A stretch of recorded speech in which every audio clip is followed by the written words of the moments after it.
Confisco bancário? Um clássico. Este é o Visão Libertária, sua fonte de informações descentralizadas e distribuídas. O governo da Colômbia aprovou um plano de orçamento que permite o confisco de dinheiro em contas bancárias inativas há mais de um ano. A ideia dos parasitas é utilizar este dinheiro para complementar o orçamento geral da Colômbia. Outro ponto importante é que esta lei só vale para contas com valores abaixo de 92 mil pesos, algo equivalente a R$ 137 reais. Parece pouco, né? Mas é assim que começa. É importante notar que esse tipo de medida não é algo novo. Aqui no Brasil já vimos algo, digamos, parecido. No dia 16 de março de 1990, foi lançado o Plano Collor, que, entre outras medidas, confiscou o equivalente a 30% do PIB brasileiro. Mas a regra aqui era um pouco diferente. Os brasileiros só poderiam sacar até 50 mil cruzados, equivalentes a R$ 8.300 hoje. Ou seja, não importava o quanto você tivesse no banco, esse era o limite de saque, mesmo que fosse na poupança, em conta corrente ou mesmo em aplicações financeiras. Essa medida foi tão radical que fez com que a população corresse aos bancos para sacar o dinheiro lá depositado. Como toda intervenção estatal só gera mais problema e mais intervenção, o governo teve que instituir 3 dias de feriados bancários para os bancos não quebrarem. Na época do confisco aqui, a população simplesmente não tinha como se proteger. Vivíamos em um longo período de crises. Não existiam muitas alternativas disponíveis para a população geral se proteger dos planos estapafúrdios do Estado. Sobram histórias trágicas referentes ao que se seguiu. Um agricultor de Campo Grande, no Mato Grosso do Sul, por exemplo, tinha acabado de vender uma propriedade para pagar os estudos dos filhos e viu todo o dinheiro evaporar. 3 dias depois do anúncio do confisco, um dentista de Campos, no Rio de Janeiro, tirou a própria vida devido à depressão de ver suas economias furtadas. Diversas empresas faliram, pois aqueles que permaneceram com algum dinheiro compravam apenas o necessário, já que todo o valor extra foi confiscado. Bares fechados, viagens canceladas, casamentos adiados. Os prejuízos são incomensuráveis. Muitos nunca receberam de volta o valor confiscado, e ficou por isso mesmo. Até hoje existem processos na justiça sobre esse caso. Mas e os verdadeiros responsáveis, como estão? Bom,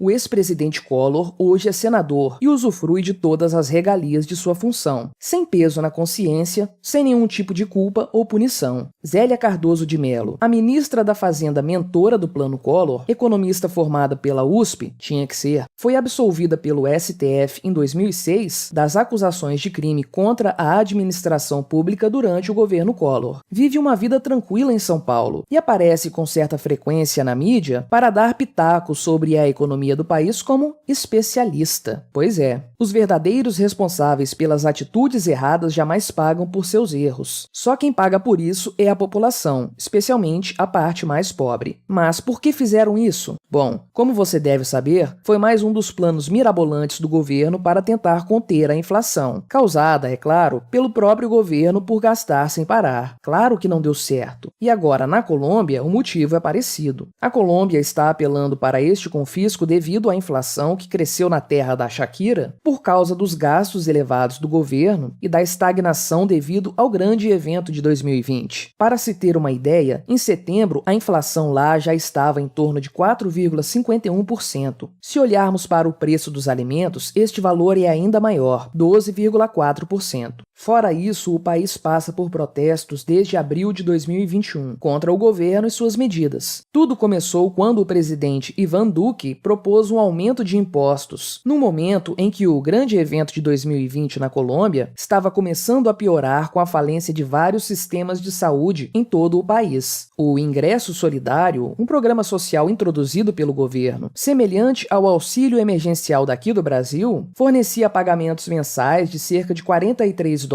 para populações de baixa renda desde abril de 2020. 3 milhões dos cerca de 50 milhões de colombianos eram elegíveis para pagamento do ingresso solidário, mas o valor desse programa e quantidade de beneficiários era pouco comparado ao de outros países latino-americanos. Então, buscando expandir o programa para incluir mais 1,7 milhões de pessoas e estabelecer um programa de renda básica permanente, o governo Duque tentou uma reforma tributária para o financiamento. momento. Como já dizia Milton Friedman, nada é tão permanente quanto um programa temporário do governo. As reformas tributárias de Duque incluíram a expansão dos impostos de valor agregado sobre mais produtos, como alimentos e serviços públicos, o acréscimo de alguns trabalhadores da classe média em uma faixa tributária mais alta e a remoção de várias isenções do imposto de renda. Ou seja, os mais pobres é que iriam pagar essa conta. Falamos em mais detalhes sobre esse acontecimento no vídeo. Colômbia tem protestos violentos contra aumento de impostos. O link está na descrição. Novamente, a solução dos governos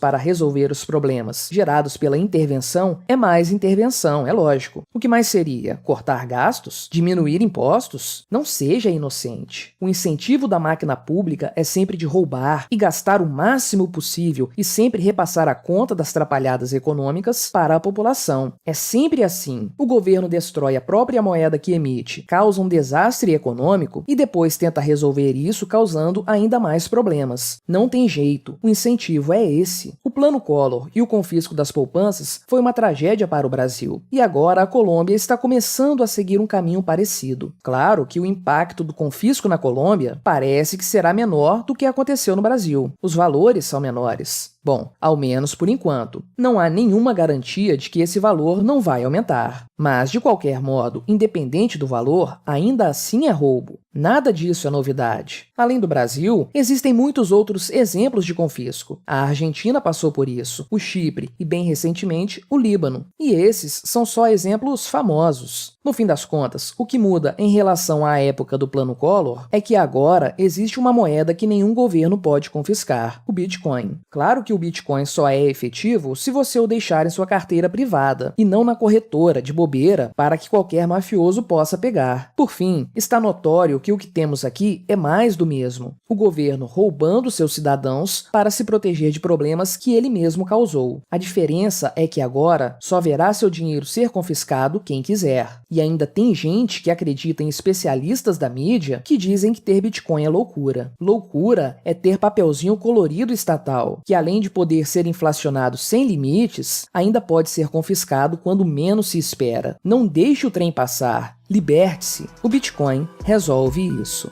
Obrigado por sua audiência. Este artigo foi sugerido por Baiano Anarcocapitalista, escrito por Thalita, revisado por JJ Liber, narrado e produzido por mim, Quintessência. Se você gostou deste vídeo, clique no ícone de curtir abaixo e compartilhe o vídeo em suas redes sociais. Se você deseja ser notificado de outros vídeos, clique em se inscrever e depois no ícone da campainha. Até a próxima!